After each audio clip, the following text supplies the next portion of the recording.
El secuestro del hijo pequeño del aviador Charles Lindbergh cautivó al país en la década de 1930. La obsesión de los estadounidenses con los crímenes verdaderos y los misterios sin resolver ha llevado a toda una industria a documentar, cadenas de televisión, podcasts de éxito y una biblioteca masiva de revistas y libros sobre crímenes de alto perfil y muy grisly. Este fanatismo se basó en una serie de factores culturales, tecnológicos y relacionados con los medios de comunicación, que se unieron por primera vez a principios de la década de 1930, cuando el hijo pequeño del famoso aviador Charles Lindbergh fue secuestrado y una persecución nacional condujo al primer juicio del siglo.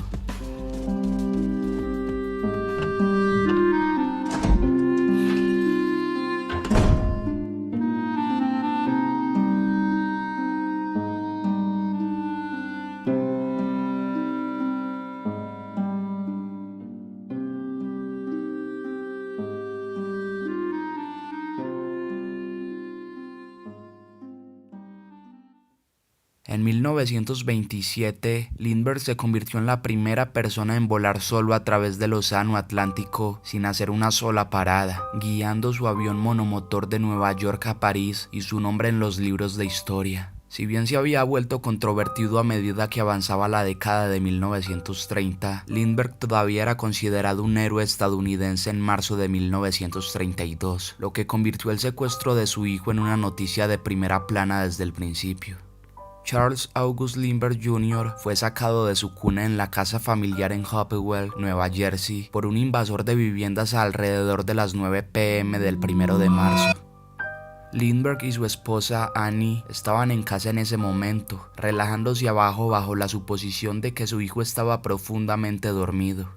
Aproximadamente a las 10 de la noche, la enfermera del niño descubrió que Charlie Jr. había desaparecido de su cuna y luego alertó frenéticamente a Lindbergh y Annie. Una ventana junto a la cuna se había dejado abierta, con una nota de rescate en el alféizar de la ventana. La carta mal escrita proporcionó una lista de demandas.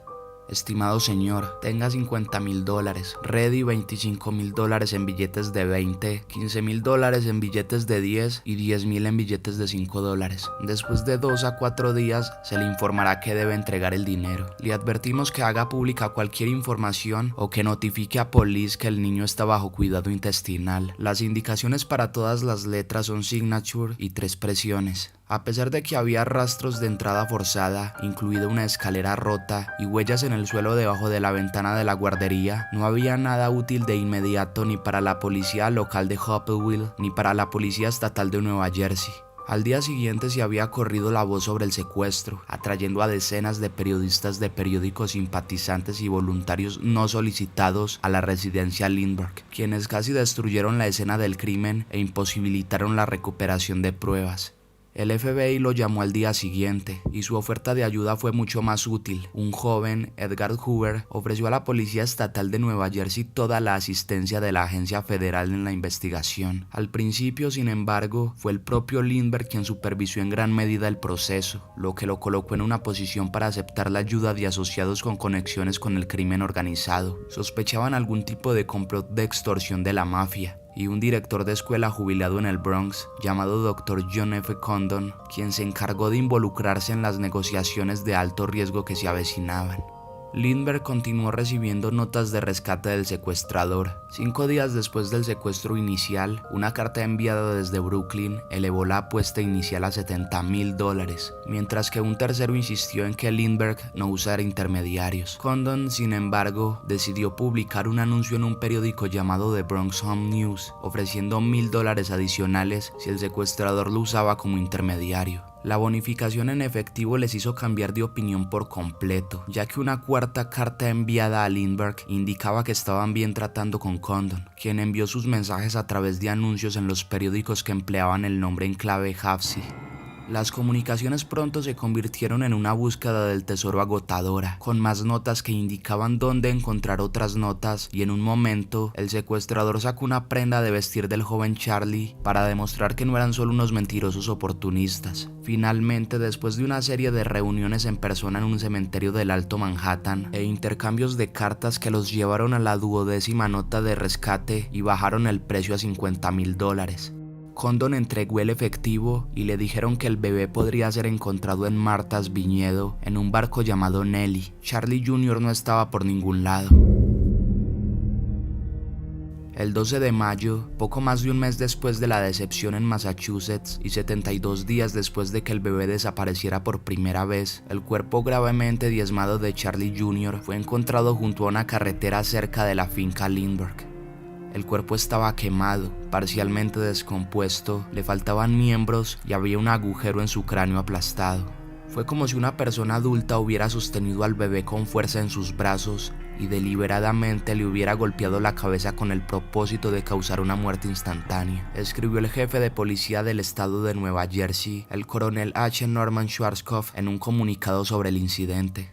El New York Daily News, uno de una docena de periódicos con sede en Nueva York que cubrían la historia en ese momento, usó las heridas para informar las especulaciones sobre los motivos del secuestrador. Aunque era posible que el secuestro y el asesinato fueran un trabajo de despecho, parecía más probable que los secuestradores, al observar desde este mirador que la alarma se extendía desde la casa Lindbergh, se asustaron, mataran a su pequeño prisionero y huyeran, dice el informe leído.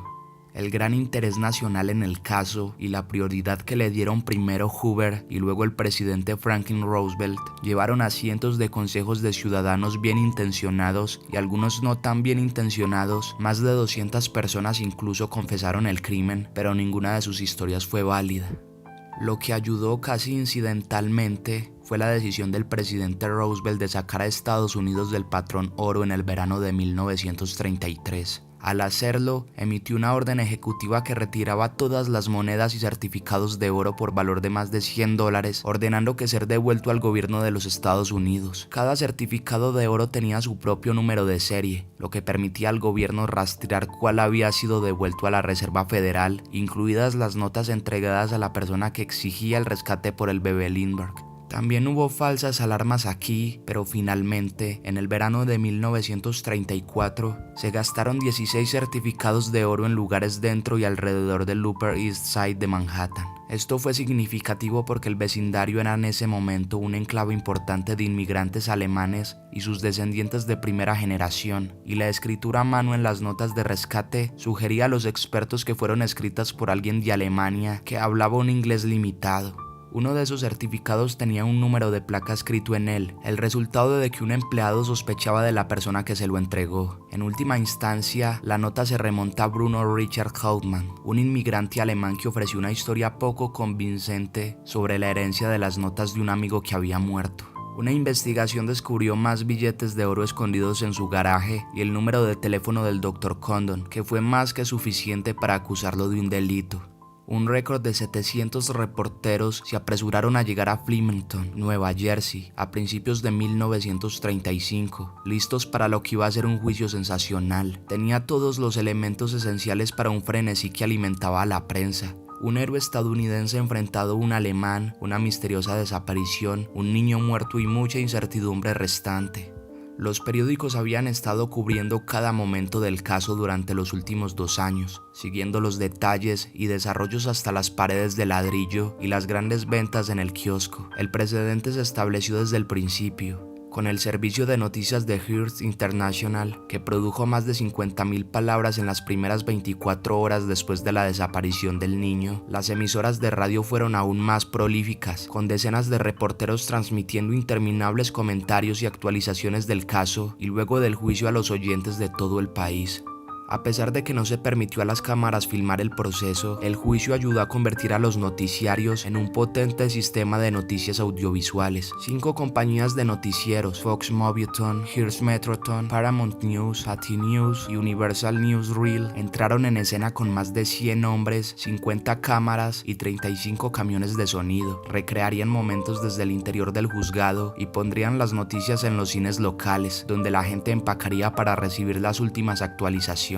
El juicio duró 6 semanas y se basó en pruebas circunstanciales, incluida una tabla de madera de una escalera rota que ayudó al secuestrador a colocarse en la habitación del bebé Lindbergh casi 3 años antes. Tanto Lindbergh como su esposa testificaron sobre los eventos de la noche en la que su hijo fue secuestrado y probablemente asesinado. El testimonio de Annie estaba tan lleno de lágrimas que la defensa ni siquiera la interrogó. Condon, quien se reunió con el secuestrador 2 veces, también testificó en el juicio insistiendo que era Hauptmann quien se había unido a él bajo la sombra de la noche para la transferencia de dinero. A pesar de que no lo dijo durante una alineación policial anterior, Hauptmann fue acusado. En un momento, el fiscal y Hauptmann se enfrentaron en un intenso interrogatorio de 2 días que fue más como un tiroteo, y aunque no se les permitió hacerlo, los camarógrafos del noticiero filmaron imágenes de las escenas y se las llevaron rápidamente a los editores. Por primera vez, los estadounidenses pudieron presenciar un intenso juicio penal de alto poder casi en tiempo real. Como resultado, las cámaras fueron prohibidas en los tribunales durante muchos años, aunque a su regreso volverían a cautivar a la nación.